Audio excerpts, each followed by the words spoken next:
Hello and welcome to Wilson Center Now, a production of the Woodrow Wilson International Center for Scholars. I'm John Molesky.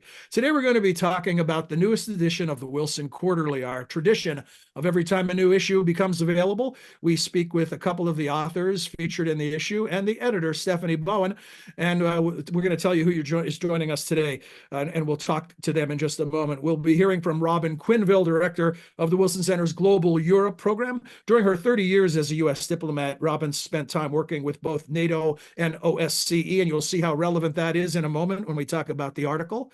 Also joining us, Ambassador Philip Reeker.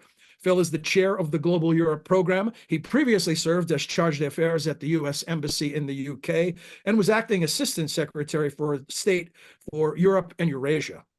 I'm going to mention a third person who is not with us today, but is one of the co-authors of the article. That's Jason Moyer. I want to give him a shout out. He's a program associate with the Global Europe program, and we appreciate Jason's contributions as well. Stephanie, let's begin with you. The WQ Winter 2024 issue titled The New Multilateralism. Tell our viewers and listeners what that's all about. Thanks, John. It's great to be here with you as always. The New Multilateralism, our winter issue, it takes a deep dive into the evolving landscape of partnerships and alliances, global alliances. And really, the whole idea was to look at what we call tankers, like the UN, alongside yachts, like emerging partnerships that are a little bit more nimble, and see really how the landscape is evolving to be able to address the biggest global challenges. And as you will hear, we will be talking about two of the biggest tankers that we've got, NATO and the OSCE. I'm going to ask you a little later about some of the other articles in the issue, but let's begin by focusing with the one co-authored by our guests, Reinventing Security and Cooperation in Europe. And the subtitle says, by taking lessons from NATO, the OSCE could be more effective in responding to today's complex challenges. And like Meet the Press, Ambassador Reeker and Robin, we're going to share the questioning here. And I'm going to first turn to Stephanie and see what she has on her mind. Yeah, thanks. First of all, thank you for the article. It was really terrific. And when we were putting it together, I couldn't imagine an issue without talking about these two alliances. And you compare and contrast them and say that, as the subtitle suggests, that the OSCE could take some lessons from NATO. Can you just talk a little bit about the two organizations and how they work together and separately to meet their goals?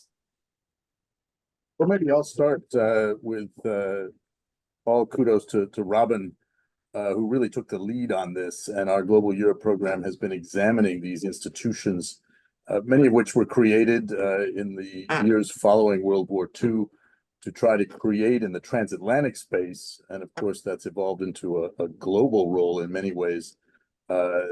Institutions that could link the participating states, in the case of NATO allies, in the case of the OSCE, indeed participating states, countries, into organizations that would be platforms for diplomatic engagement. NATO, of course, is the most successful military alliance, I would say, in history. It has created in a space that is Europe, the North Atlantic, that's been plagued for centuries, millennia, by war and conflict. It created a space of stability through collective defense. It's a defensive alliance. It has no offensive purpose, but indeed to defend its member states through Article 5, which pledges that an attack on one ally is an attack on all. And it has changed itself over the years. It has adapted to new circumstances in its area of responsibility, in terms of global challenges. It came through the end of the Cold War and redefined itself, and true to its organizing principles, it allowed new countries to apply for membership, countries that could demonstrate a shared respect for the values on which the alliance is based and could meet all of the appropriate criteria. And so now, as you know, NATO has 32 members, soon to be 32, since Sweden is in the final stages of becoming the newest member of the alliance.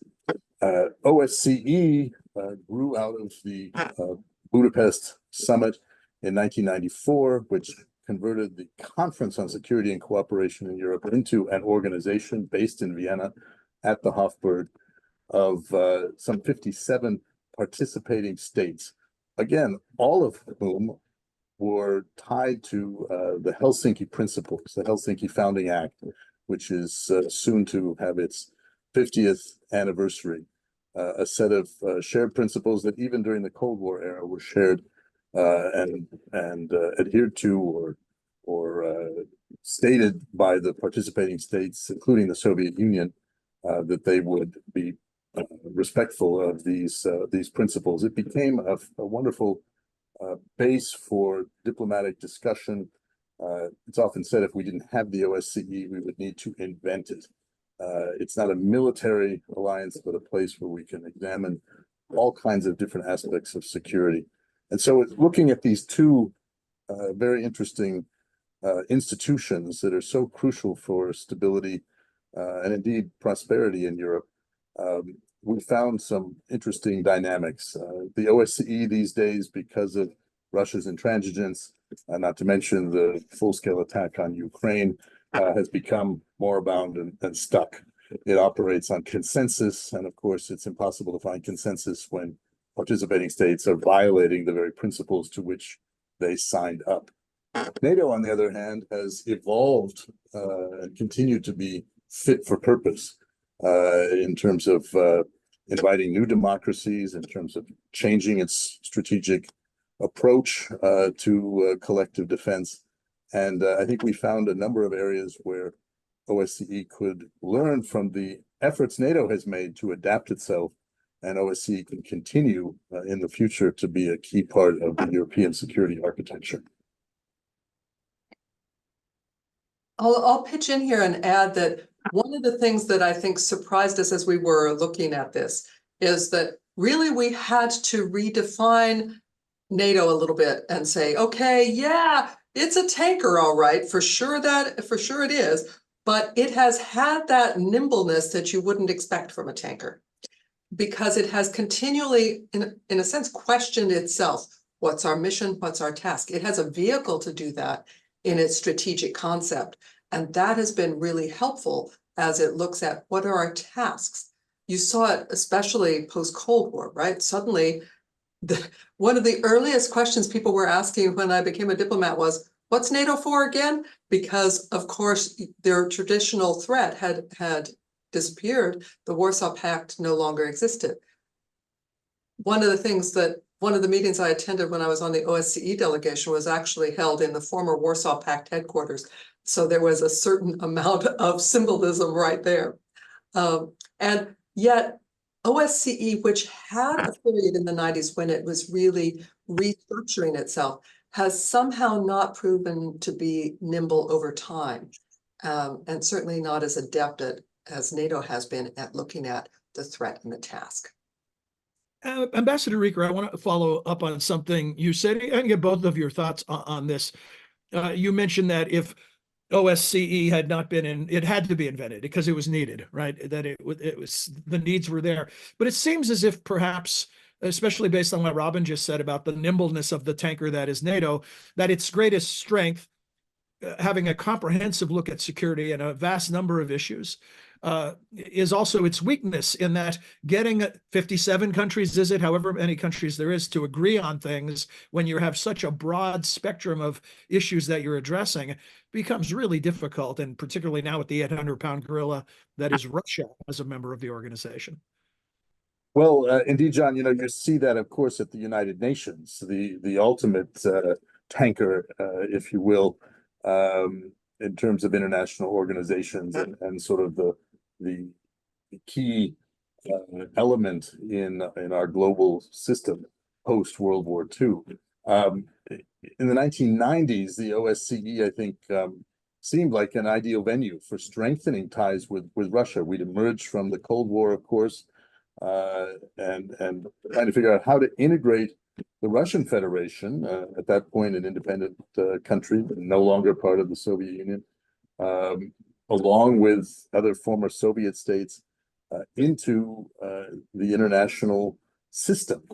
And the Helsinki principles, which had been agreed, as I mentioned, by the former Soviet Union itself, were the foundation of OSCE. And it I think made sense through this Charter of Paris, which was designed to take a look at these issues, again, proactively looking at how we could adjust and adapt institutions to meet new needs. That updated the mandate for a post-Soviet era. There was a Helsinki summit in 1992, and it provided new capabilities for the OSCE, including, and I think it's important to underscore, the on-the-ground missions, which have been a key part of OSCE's success, a human rights office, which would ensure that the principles, again, these Helsinki principles, were implemented. And instead of being an irregular conference that met time to time, it became an institution with staff, with offices, with engagement, a fairly efficient organization, although many would say it was a talking forum. And of course, there's nothing wrong with that. That's the key to diplomacy. It was a place where countries with diverse backgrounds and experiences, different histories, different values could come together. Some called that really the golden era of OSCE. At the same time, NATO itself was focused on much more macro level security issues. OSCE could focus on human rights, on democracy, press freedom, national minorities, and a very important role in arms control, and the open skies, and looking at conventional forces in Europe. These were important tasks, and I think it was evident, certainly to me, as Robin experienced working with the OSCE in the 90s, the early 2000s. Russia was a key member, and every country, every participating state at the OSCE is of equal standing with the United States or any other participating state. This is something that the participating states themselves need to remember. Each of them should own and embrace OSCE for what it can do for them. And at the same time, they then have a responsibility to live up to those values. And I think it made OSCE a crucial organization for work in the transition of Central and Eastern Europe. It had a lot of influence. It was vitally important in terms of its on-the-ground missions in the Balkans after the breakup of Yugoslavia.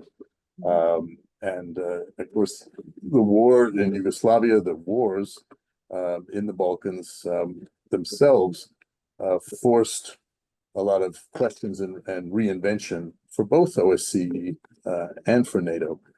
So we've seen this evolution and the ability to be flexible, while NATO was able to carry forth and adapt itself. You'll recall just a few years ago when President Macron of France talked about NATO being brain dead. We underwent in the period around 2020 a forward-looking review process at NATO. And if you think that through, this was an organization that by its own volition came together with eminent persons who sat down representing many of the allied nations at the North Atlantic Council to talk about how NATO needed to adapt to new circumstances. And it did that and has made itself extraordinarily successful to this very day as a deterrent force.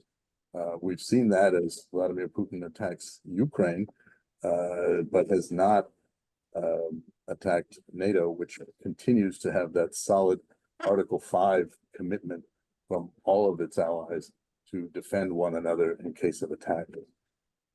Robin, let me ask you about what I refer to as post-Cold War drift, right? The Cold War provided a certain ballast when it came to international relations for all countries. You know, choose a side, and alliances formed around that to create sort of rough stability or equivalency. Since the end of the Cold War, we've seen the 9/11 effect, which you write about in your article.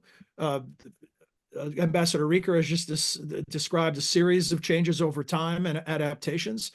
But are we really still in an experience where the world is looking for a new organizing principle minus the standoff that was the Cold War?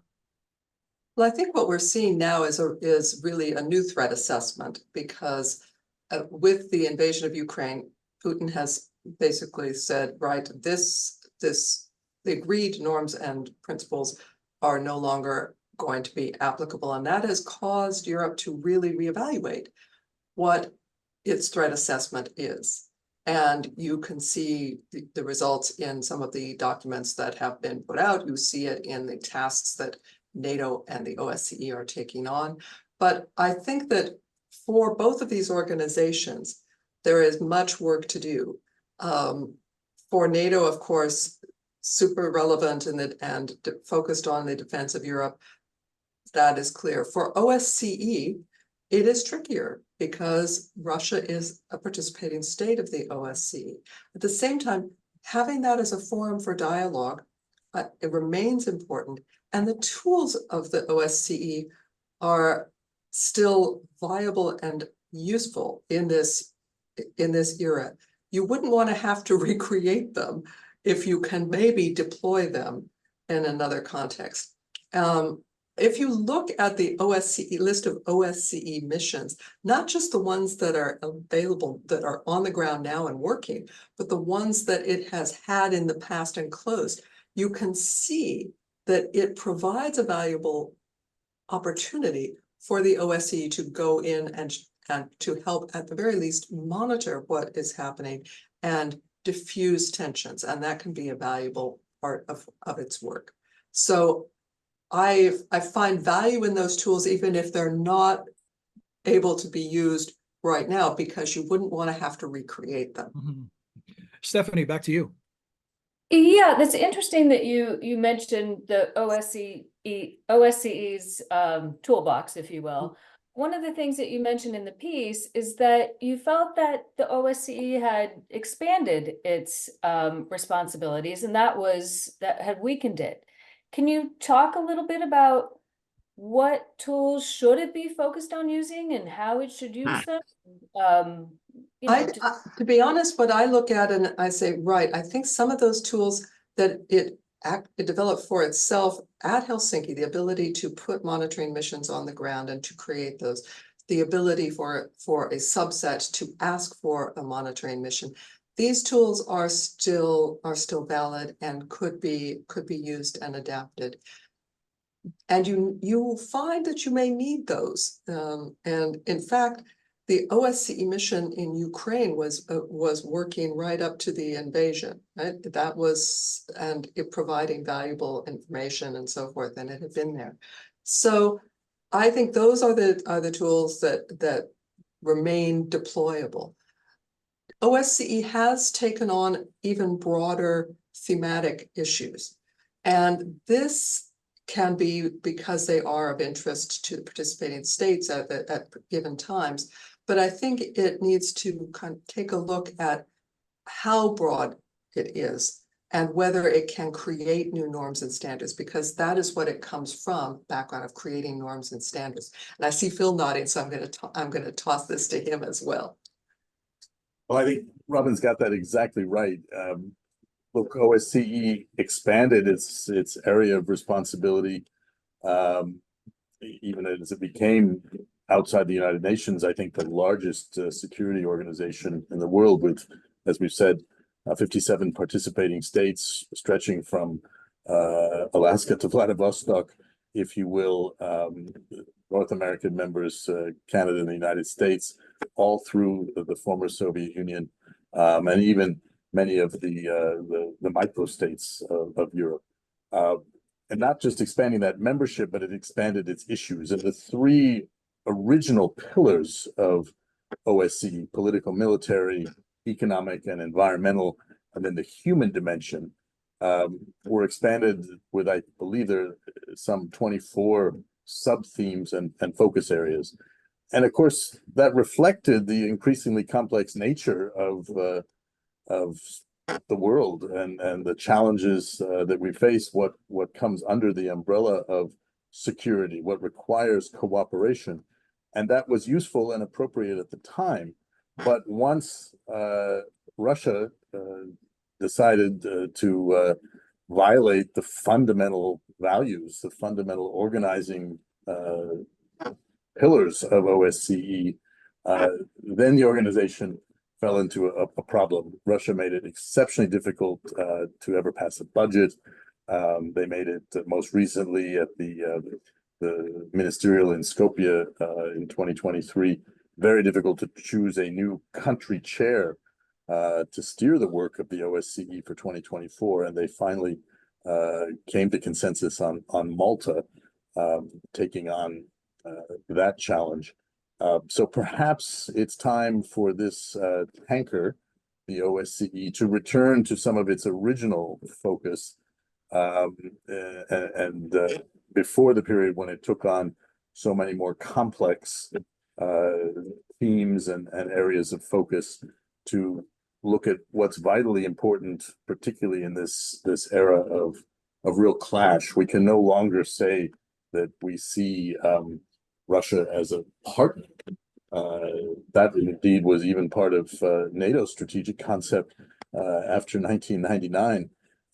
We can see with Vladimir Putin's policies, certainly what they've done in Ukraine and threats to other parts of Europe and the stability that we've enjoyed, that we need to get back to focusing on critical areas.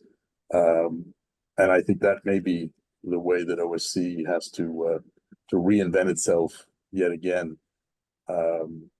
Again, the field missions will remain crucial. There are areas of frozen conflict where OSCE plays a vital role and a very inexpensive role, frankly, in terms of bringing the international community, often in a small way, but giving a level of confidence to security, to local populations. They feel that the international community has a stake and a presence where these conflicts, often frozen for decades, are kept at bay without getting out of control.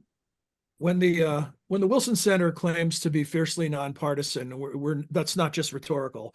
We are very serious about that, but that doesn't mean that we operate in a vacuum. And I want to ask both of you about comments made on the stump by former President Trump, now candidate Trump, about NATO, about Russia, about paying its dues.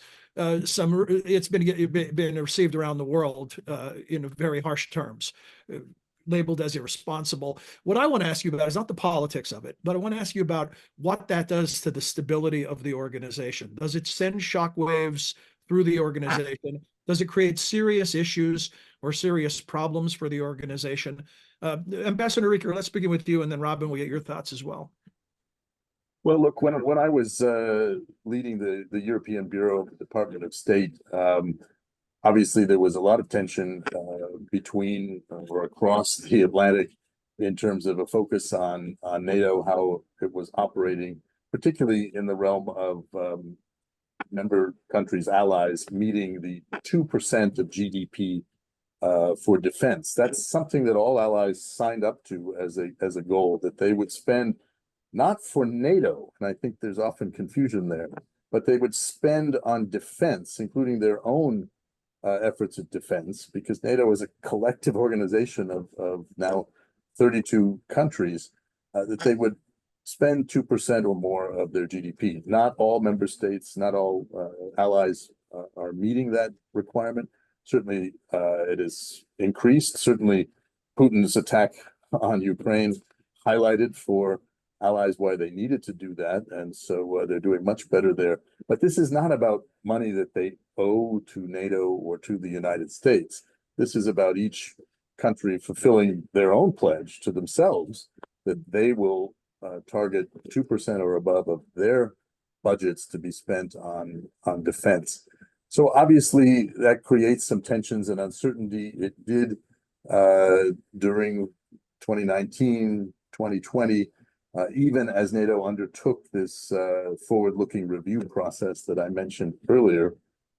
But I do want to say that while there were whitecaps on the surface of the Atlantic, if you will, down below, NATO as an alliance, as a defensive alliance, was working very well.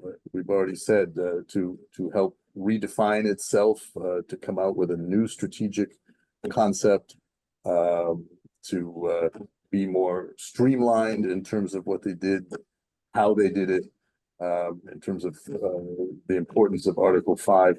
And really, I think we've seen it in the fact that NATO was united and remains that way in the front of this Soviet threat that we can see, a Russian threat, reminiscent of a Soviet threat that we can see so much in Ukraine now. The alliance itself, I think, is better able to respond to threats. It's perhaps more relevant than ever.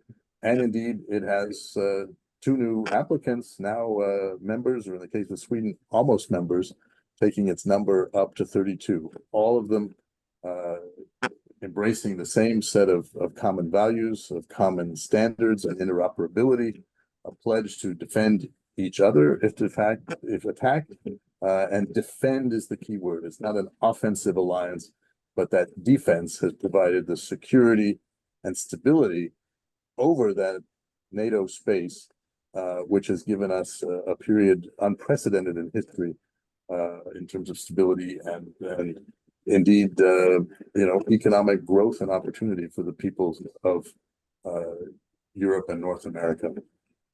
Robin, your thoughts on this stability question of the organization when it comes under fire in a political campaign from one of the most important members of the alliance, the United States, and your thoughts on stability, not just now, but moving forward when we envision a world post-Russian invasion of Ukraine?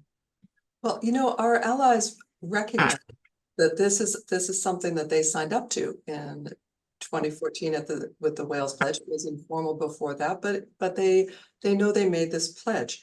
But of course, our buddies at the Defense Department would be the first to tell you that getting an increase in defense spending in any domestic budget is something that is a long-term project. And so countries have been working on this, but nothing promotes that additional spending like having a real threat that you see and that you see a change in the threat perception. And that's really what's happened here for Europe. So you can look at the increased pledges. I'll take the country I was most recently serving in, Germany. They will reach their 2% this year. Yeah, nothing like reality versus theoretical threat, right?